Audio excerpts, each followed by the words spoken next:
dapat pahala untuk kita. Ni dak amanah ni. Kalau tak sengaja tu hal lain lah. Orang suruh beri kepada orang ni 100 riyal, dia bahang dia. Tak. Dah boleh pahala tak kita? Ya, niat pahala berderma boleh. Pahala daripada makan 100 tu tak ada. Kerana tak sampai ke matlamat. Jadi dapat pahala niat. Batu niat biar betul tu. Bila niat kita betul, ikhlas, orang seleweng pun kita selamat lagi dengan niat tersebut. Sedang duduk antara dua sujud, tiba-tiba datang seekor nyamuk hinggap pada lengan. Lalu saya tampar beliau. Beliau boleh tahan ni memang tak pas SPM. Dengan sekali pukulan, apakah batal semayang saya? Itu tak batal lah. Tetapi jadaklah pukulan itu fahish, terlampau keji. Ada di tangan ni hidup tahiyat. Ada di tangan ni. Tengok nyamuk tangan ni, dia pun buat gini, pak, dia buat gitu. Tak batal lagi. Yang batal ni fahish, maknanya rupa keji sangat. Kita tengok nyamuk, itu batal. Pasal kuat dan lebih, tak nampak rupa orang semayang dah. Tak nampak rupa orang semayang. Tadi tak, pak, buat gitu. Tapi kalau boleh tak usah buat lah.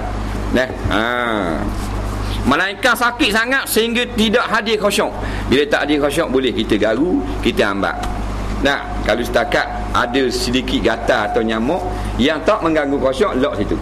Kalau siapa tak khusyuk, duduk layang je, natang nyamuk ni, padang nyamuk ni. Jadi semayang benda gitu.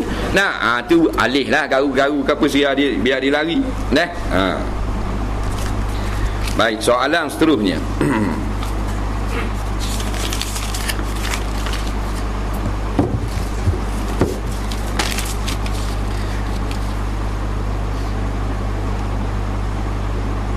Semasa saya belajar di Pusat Kemahiran ABM CIDB, dana gue, ada seorang ustaz membaling batu sehingga pecah cermin di asrama. Tujuan nak suruh bangun semayang subuh, dan cermin itu pecah sehingga kena mata muka orang yang sedang tidur. Adakah dikira memusnahkan harta benda? Patut ke begitu caranya? Kata ustaz itu, bangkit, bangunlah subuh, hai syaitan. Jenaga. Akademi Binaan Malaysia. Jenaga. Cerita lama dia kata, 2004. Jadi masa duduk dekat Akademi Binaan di Jenaga ni, ramailah budak-budak. Dah budak-budak belajar sini bukan orang-orang tua. Hak jenis hak lebar sangat. Biasalah budak-budak bangun lewat pondok pun bangun lewat gak. Budak-budak ada gak. Di mana-mana gitulah sebut orang muda-muda. Jadi ustaz ni pun gerak dah bangun pelakon batu di cermin. Pelakon batu pecah kena orang dah, kaca-kaca tu. Jadi gua ni hukum boleh tak lagu tu? Jawabnya haram. Nak membangunkan orang dengan cara nak boleh mencederakan orang, tak boleh. Tak boleh. Nampak? Tak boleh. Dia kita kena ada ajak orang semayang ni, dakwah lah kau. Ajak, dakwah bahasa Arab Melayu, ajak suruh pergi semayang subuh. Mana bangun pergi semayang subuh, dakwah juga. Orang panggil gerak tu dakwah, dia main pelakon-pelakon batu gitu. Dia tak gitu. Kalau perang lain ni, nak suruh orang semayang ni. Jadi kekerasan boleh kalau kita jadi tenaga pengajar, tapi jenis pelakon batu tak boleh. Ni ganah ada orang lalu ni. Jadi dia kena ganti duit kalau pecah cermin. Kemudian kalau luka orang tu, dia kena bayar apa benda ni, denda. Denda meluka dia panggil. Kena bayar. Dalam Islam wajib kena bayar denda, walaupun tujuannya baik. Yang tak bayar denda kalau kita diperintah oleh agama. Bila kita diperintah, tiba-tiba cedera orang, tak bayar denda. Contohnya, Nabi suruh kita kalau tengah semayang, orang nitah kat depan, kita tahan tangan, nak nitah. Bila tahan tangan, nak nitah juga, Nabi suruh tolak. Nabi suruh. Bila kita tolak, patah kaki jatuh. Patah kaki, tak kena bayar diat dalam Islam. Pasal apa? Pasal dia tolak tu Nabi suruh, agama suruh.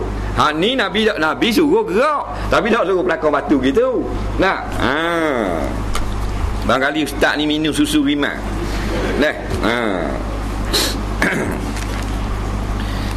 Lepas tu dia kata bangun subuh lah wahai syaitan. Tak boleh kata gitu. Sebab subuh memang syaitan tak bangun subuh. Sebab pemurid kata gitu. Nah,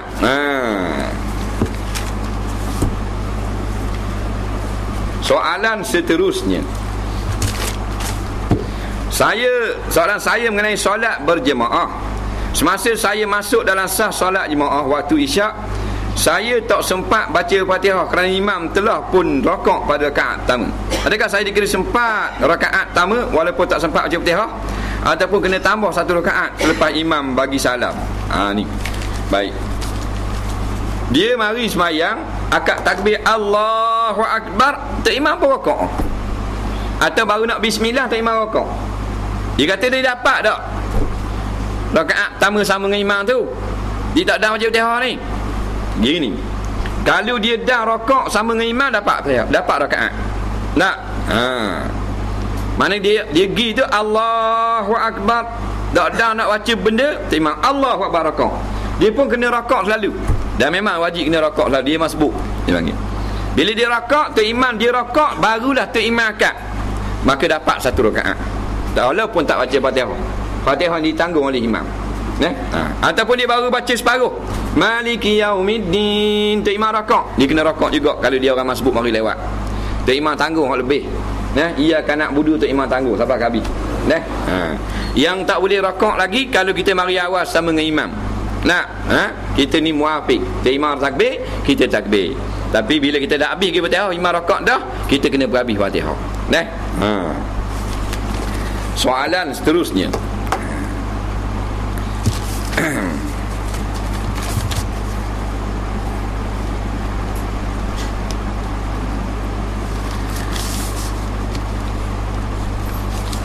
Apakah pandangan Islam tentang setengah orang berpakaian serba hitam di hari upacara pengebumian mayat orang Islam, yang sejak akhir-akhir ini telah menjadi satu trend? Setengah ulama telah menyebut dan menyentuh perkara ini, dan setengah ulama tak sentuh perkara ini. Di antara apa yang disebut oleh ulama mutaakhirin, iaitu mufti-mufti, haram hukumnya kita mengkhususkan pakaian hitam pada hari kematian. Haram, kerana ini adalah daripada adat agama lain. Tak boleh. Pakaian biasa. Tak ada sebut dalam mana-mana nas bahawa kita kena tentukan pakaian. Tak boleh. Tak ada kata kena jubah, kena baju Melayu, kena baju kurung, tak ada. Tak, pakaian macam biasa. Nawak nyazah. Hak pakai uniform tu lah nawak nyazah. Hak pakai baju jubah lah. Hak pakai baju kok lah. Tak payah tukar. Jadi khususkan dengan baju warna hitam adat bangsa lain yang bukan Islam. Dia antaranya Nasara, dia antaranya orang Yahudi. Dia pakai hitam, serba hitam. Jadi kita ni patut kata walan tarda ankal yahud walan nasara hatta tattabi'a millatahum. Tiada redha Yahudi Nasara daripada kamu sehinggalah kamu ikut cara hidup mereka. Bukan masuk agama dia. Tattabi'a millah ni maknanya mengikut cara hidup saja. Millah cara hidup. Jadi cara dia kalau mati nawak pakai hitam, kita pun ikut tak pakai hitam. Itu maknanya ayat ni. Kita habis ikut Yahudi Nasara pula. Jangan ikutlah. Yang kedua, nak peringat, tidak ada sebarang ulama yang mengatakan kena pakai piah atau sokok nak pergi nawak. Tak ada. Mana kita atas hak kita masa tu. Orang lelaki ni lah, kalau tengah pakai piah. Kalau tengah tak pakai piah, tak ada hak. Sebab ramai orang yang bila dia nak pergi nawak, dia kena balik dulu. Tak boleh nak balik dulu, nak ambil piah dulu. Tak payah. Dalam keadaan biasa lah. Apa pergi balik pakai piah dulu pula? Tak ada hak. Bukan wajib pakai piah. Ni ada balik dulu. Berapa dah gigi selalu. Dia nak balik ambil piah dulu. Dia duduk faham kena pakai piah nawak dah. Tak sunat pun pakai piah nak nawak. Sunat pakai piah, pakai sokok ni pada bila-bila masa. Bukan khusus gitu. Jadi tak pakai piah nawak tak ada masalah. Tak pakai sokok pun tak ada masalah. Tengah pakai uniform tak apa. Gini nawak. Cuma nakal sikit kalau pakai uniform tu nak pula ada tulis. Tak sedap juga orang tengok belakang tau. Orang tengok belakang. Kaltek atas belakang. Tak sedap. Nak gini nawak. Soalan pertama mengenai hukum tajwid.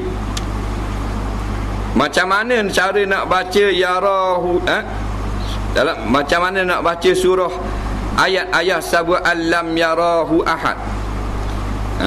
Baca